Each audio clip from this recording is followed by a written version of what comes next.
pense que ces vagues-là ou ce mouvement-là assez récent a permis de faire, c'est de... Je l'ai mentionné tantôt, ça fait depuis les années 70 que les féministes dénoncent les violences des hommes à l'endroit des femmes. Et pour plusieurs personnes, ils ont l'impression que c'est quelque chose d'un peu nouveau.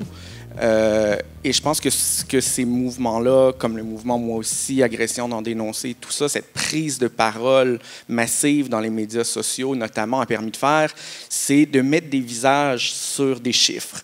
Et ça a permis, en tout cas, moi, ce que j'ai constaté à des hommes autour de moi, de constater que ah ouais, c'est arrivé à ma sœur, c'est arrivé à ma mère, c'est arrivé à ma copine.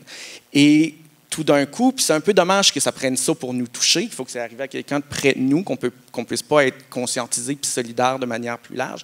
Mais ça a quand même permis ça. Et ça, je pense que c'est positif. J'ai l'impression que #MeToo, ça a shaké bien des affaires.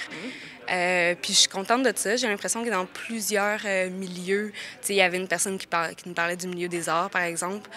Dans son milieu à lui, j'ai l'impression qu'il y a plein de femmes qui lui parlent. Fait que la parole a clairement été libérée. Puis ça leur donne accès à prendre conscience de leurs gestes au quotidien, en fait. Ça a été demandé tantôt si le MeToo, ça avait changé des choses. Moi, c'est ça. Je suis encore beaucoup sur mes gardes. Je vais voir si, c'est ça, les gens ont des belles idées, écrivent des beaux articles, mais ils ont des belles prises de parole. Mais après ça, c'est voir est-ce que ça va être appliqué dans la vie de tous les jours.